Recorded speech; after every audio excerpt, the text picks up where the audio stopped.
अस्सलामुअलैकुम। I hope आप सब ठीक होंगे। तो आज हमारा पैथोलॉजी का चैप्टर 2 का फर्स्ट टॉपिक है इन्फ्लेमेशन।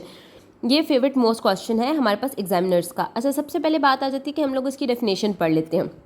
उसमें यह है कि कोई भी टिश्यू डैमेज होगा या फिर बॉडी का कोई भी सेल डैमेज हुआ होगा, ठीक है, तो उसकी वजह से हमारे पास जो कुछ वेस्कुलर इवेंट्स में चेंजेस होंगे, लाइक कुछ वेस्कुलर इवेंट्स होंगे। वेस्कुलर इवेंट्स का क्या मतलब होता है कि जो हमारी ब्लड वेसल्स है ना, उसमें कुछ चेंजेस आएंगी, ठीक है। अब वो चेंजेस कैसे आएंगी? हमारे जब भी जहाँ पे भी कोई इन्फ्लेमेशन हुई होती है वहाँ पे हमारे पास साइटोकाइंस हमारे पास बनते हैं। साइटोकाइंस क्या करते हैं? लेट्स सपोज ये एक सेल है और ये एक ब्लड वेसल है और ये एक बैक्टीरिया है और ये टिश्यू है। इस बैक्टीरिया ने जाके इस टिश्यू पे वर्क करना है, ठीक है। ये हमारे पास डैमेज कर देगा टिश्यू को। ये हमारे पास ब्लड वेसल्स है, इसमें हमारे पास न्यूट्रोफिल्स प्लस मैक्रोफेज होते हैं। और आपको पता है कि हमारे जो इम्यूनिटी के सेल्स होते हैं वो न्यूट्रोफिल और मैक्रोफेज होंगे। साइटोकाइंस क्या करेंगे? वो जाके हमारी ब्लड वेसल को डायलेट कर देंगे, ठीक है। जब साइटोकाइंस हमारी ब्लड वेसल को डायलेट करेंगे तो उसमें से न्यूट्रोफिल्स मैक्रोफेजेस बाहर आके इस बैक्टीरिया के पास आ जाएंगे और इसको डिस्ट्रॉय करने की कोशिश करेंगे, ठीक है, कि हम इसको डिस्ट्रॉय कर दें ताकि इन्फ्लेमेशन ख़त्म हो जाए। यहाँ इस इधर से एक जहाँ पे इन्फ्लेमेशन स्टार्ट होना जाएगी वहाँ से इन्फ्लेमेटरी सिग्नल्स जाएंगे इस ब्लड वेसल्स को, साइटोकाइंस डायलेट करेंगे, फिर न्यूट्रोफिल मैक्रोफेजेस भाग के इस बैक्टीरिया के पास आएंगे, उसको कैच करेंगे और उसको डैमेज कर देंगे, ठीक है। सिंपल सी एक नॉर्मल सी डेफिनेशंस थी। हमारे पास जो इन्फ्लेमेटरी सोर्स को ना हम लोगों ने बॉडी से एलिमिनेट करना होता है, तो उसका वो किसका काम होता है? न्यूट्रोफिल का और मैक्रोफेजेस का। क्योंकि आपको पता है कि जो हमारे पास मैक्रोफेज हैं और जो न्यूट्रोफिल्स हैं वो हमारे इम्यूनिटी के सेल्स हैं, ठीक है। तो जो भी जहाँ पे भी टिश्यू डैमेज होगा वहाँ पे या सेल डैमेज होगा वहाँ पे हमारे पास वेस्कुलर इवेंट्स आएंगे, जिसमें से फिर ये होगा कि वो ब्लड वेसल डायलेट होगी, न्यूट्रोफिल्स और मैक्रोफिल्स भाग के जाएंगे, उस बैक्टीरिया को कैच करेंगे और उसको डिस्ट्रॉय कर देंगे, ठीक है। ये एक नॉर्मल फिजियोलॉजी है। लेकिन अगर इन्फ्लेमेशन होगी तो वो जाके इसके इर्द गिर्द एक्यूमुलेट हो जाएंगे और वो हमारे पास वहाँ पे इन्फ्लेमेशन स्टार्ट हो जाएगी, ठीक है। अब हम लोगों ने पढ़ लेना है कि सारा ये प्रोसेस होता कैसे है, मतलब क्या क्या चेंजेस आती हैं, किस तरह न्यूट्रोफिल्स हमारे पास जाके इस चीज़ को कवर करते हैं, हमारी बॉडी से एलिमिनेट करते हैं, ठीक है। सबसे पहले हम लोग देख लेते हैं प्रोसेस। हम लोगों ने देखना है, ये हमारे पास एक बैक्टीरिया है, ठीक है। बैक्टीरिया आपने पढ़ा है, बैक्टीरिया ग्राम पॉजिटिव भी होते हैं, ग्राम नेगेटिव भी होते हैं, और यहाँ पे हमारे पास एंटीजेंस भी होते हैं। हमारी बॉडी में जो एंटीजेंस होते हैं वो क्या करते हैं? वो हमारी जो बॉडी के एंटीजेंस है ना, वो इम्यून जो हमारा इम्यून सिस्टम है ना उसको सिग्नल देते हैं। लेट्स सपोज ये बैक्टीरिया हमारी बॉडी में एंटर हो गया। अब ये कोई भी ग्राम पॉजिटिव कोई भी ग्राम नेगेटिव हो सकता है। हमारी बॉडी में एंटीजेंस होते हैं, ठीक है। जैसे ही हमारी एंटीजेंस को पता चला कि हमारी बॉडी में बैक्टीरिया आया है तो उसने फ़ौरन इम्यून को सिग्नल दिया कि यार हमारी ना आपकी बॉडी में बैक्टीरिया आ चुका है या कुछ भी आ चुका है, तो आप ना जल्दी से अपने ना इसको रिस्पॉन्स करो, जल्दी से कोई सेल प्रोड्यूस करो, ठीक है। तो यहाँ पे फिर इम्यून सिग्नल जाता है, इम्यूनोजेनिक रिस्पॉन्स बनाता है। जब वो इम्यूनोजेनिक रिस्पॉन्स बनता है ना तो फिर हमारी बॉडी सेल प्रोड्यूस करती है। और वो सेल कौन से होते हैं?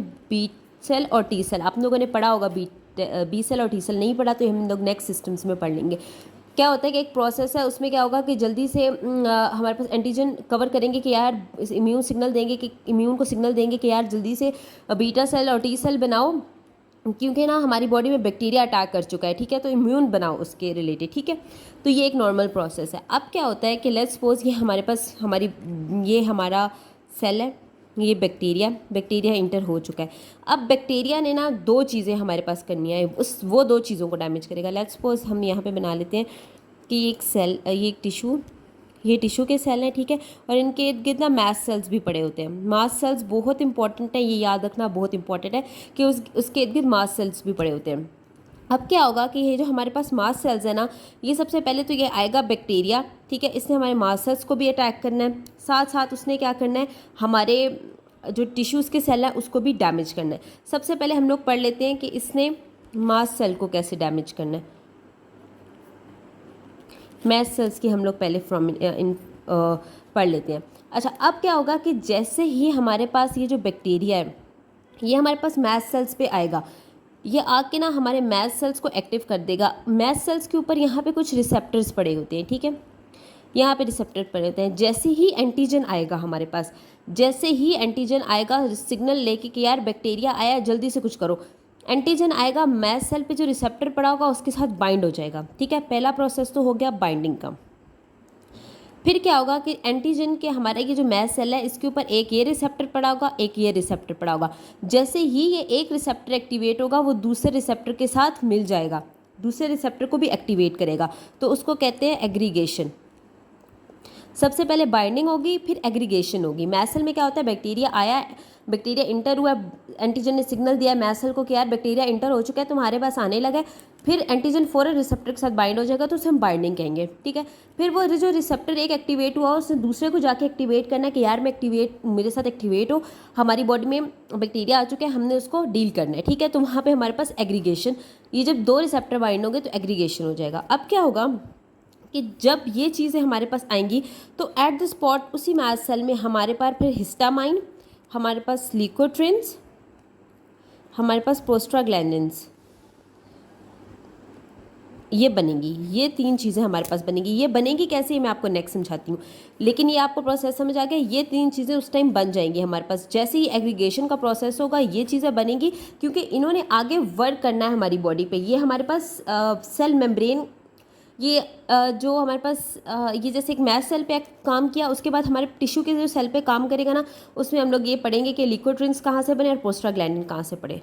नेक्स्ट हमारे पास चीज़ आ जाती है कि हम लोगों ने पढ़ा कि सेल एक तो मैस्ट सेल पे एक्ट होते हैं और दूसरा हमारे पास सेल टिश्यू के सेल पे होते हैं। अब जो सेल है, ठीक है, अब उसने क्या करना है, सेल मेम्ब्रेन, हमारी जो सेल है ना उसकी प्लाज्मा मेम्ब्रेन में हमारे पास क्या पड़े होते हैं, लिपिड्स पड़े होते हैं, फॉस्फोलिपिड्स होते हैं। ठीक है, अब यहाँ पे क्या होता है, इन फॉस्फोलिपिड्स ने कन्वर्ट होना होता है हमारे पास। जब भी यहाँ पे इन्फ्लेमेशन होगी ये कन्वर्ट हो जाएंगे एरिकडोनिक एसिड में। ये किस में कन्वर्ट हो जाएंगे, एरिकडोनिक एसिड में। और एरिकडोनिक एसिड में इन्हें कन्वर्ट कौन करेगा, PL2, फॉस्फोलाइपेज 2।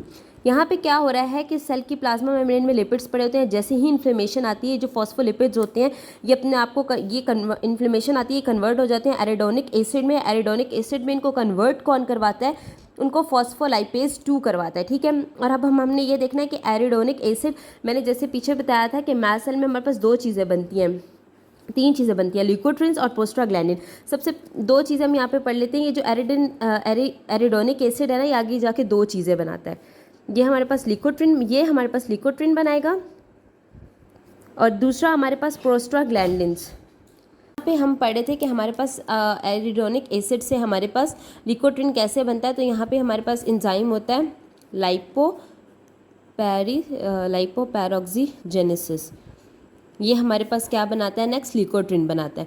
और हमारे पास एरिडोनिक एसिड से ये एंजाइम इसके साथ वर्क करके हमारे पास ल्यूकोट्रिन बनाता है। और हमारे पास प्रोस्टाग्लैंडिन्स कौन बनाते हैं, एरिडोनिक एसिड से ही बनता है, लेकिन यहाँ पे हमारे पास कॉक्स बनता है, वो कॉक्स आके जाके प्रोस्टाग्लैंडिन्स बना देता है।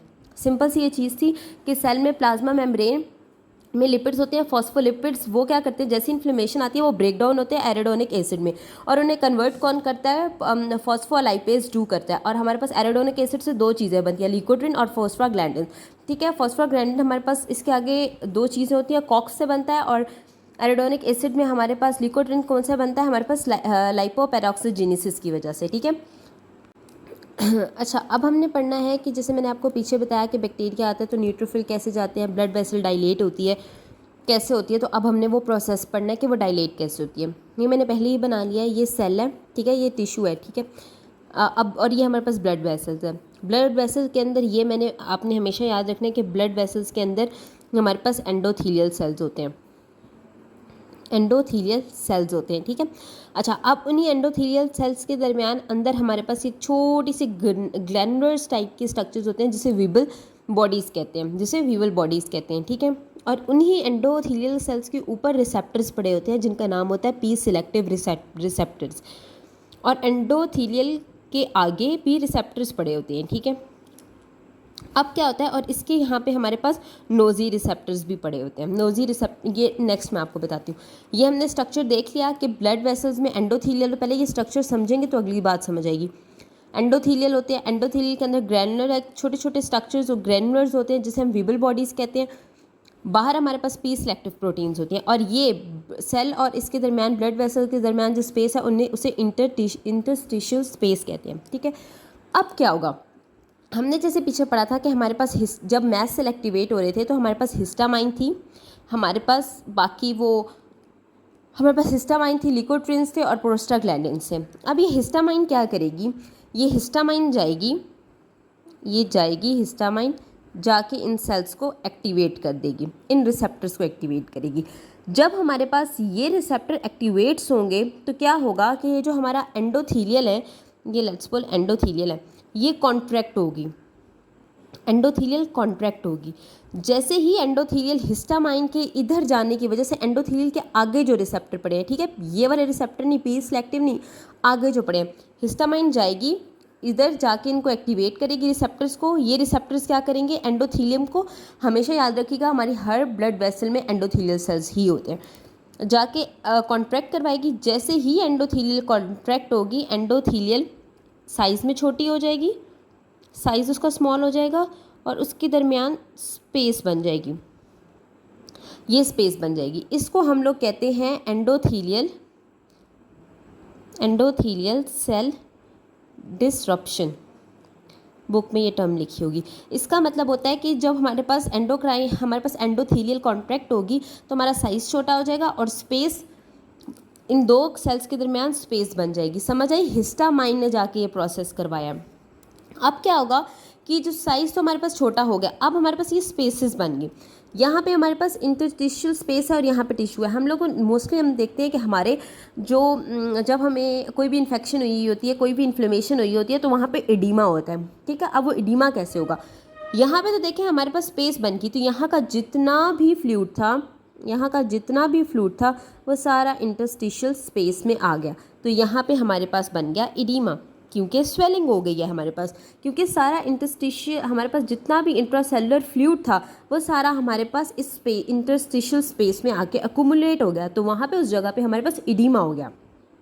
समझ आ गई। अब हम लोगों ने मोस्ट ऑफ द टाइम देखा है कि हम कहते हैं कि जहाँ पे हमें जहाँ पे इन्फेक्शन हुई है, जहाँ पे इन्फ्लेमेशन हुई है, वहाँ पे हमें पेन हो रहा है। तो वो पेन क्यों होता है, हमारे पास उसी एरिया में हमारे पास नोजी रिसेप्टर्स होते हैं। नोजी रिसेप्टर्स हमारे पास पेन को सेंसेट करते हैं। अब वो एडिमा होगा, एडिमा इन रिसेप्टर्स को कंप्रेस करेगा, इन रिसेप्टर्स को कंप्रेस करेगा।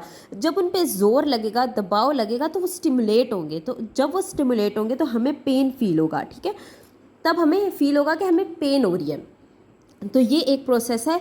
एडिमा हमारे पास जब इन्फ्लेमेशन होती है तब हमारे पास क्या चीज़ें होती है, एक एडिमा होता है, एक पेन होता है, ठीक है, और एक हमारे पास रेडनेस होती है और दूसरा हमारे पास फीवर होता है। अब हम पढ़ते हैं कि रेडनेस कैसे होती है। अच्छा, हमारे पास जो पेन है ना, इसको एक और चीज़ भी स्टिमुलेट करती है, प्रोस्टाग्लैंडिन E2, ये भी जाके इस पेन रिसेप्टर्स को स्टिमुलेट करती है, नेजो रिसेप्टर्स को, तो हमारे पास पेन होता है। अब हमने देखना है कि जो इन्फ्लेमेशन वाली जगह होती है हमारे पास, वहाँ पे हमें रेडनेस क्यों फील होती है। अब क्या होता है, हमने ये पढ़ा है कि हिस्टामाइन जाके ब्लड वेसल को डायलेट करता है, ठीक है। जब ब्लड वेसल डायलेट होगी तो क्या होगा, हमारे पास जो हमारा ब्लड फ्लो होगा वो इंक्रीज़ हो जाएगा। जब हमारे पास ब्लड फ्लो इंक्रीज़ होगा तो हमारे वहाँ पे रेडनेस स्टार्ट हो जाएगी, ठीक है। और इन सब साइंस को बुक में लिखा गया है कार्डियनिक साइंस ऑफ इन्फ्लेमेशन, ठीक है। समझ आ गई कि हमारे पास प्रोस्टाग्लैंडिन भी हमारे पास पेन रिसेप्टर को एक्टिवेट करते हैं। इन्फ्लेमेशन हो गई, हिस्टामाइन ने हमें हमारी ब्लड वेसल्स को डायलेट किया, जिसकी वजह से ब्लड फ्लो हुआ और रेडनेस हुई। वहाँ से हमारे पास एडिमा ने क्या किया, हमारे नेजो रिसेप्टर्स को स्टिमुलेट किया, जिससे पेन हुआ। एडिमा कैसे बना, हमारे पास एंडोथीलियल की जो सेल्स थे उनमें स्पेस आई और इंटरस्टिशियल स्पेस में सारा इंटरसेलुलर फ्लूइड चला गया। अब हमने पढ़ना है कि इसकी वजह से हमें फीवर कैसे होता है। ये हम लोग ना पार्ट 2 में पढ़ते हैं, इसका मैं पार्ट 2 बनाती हूँ, ठीक है।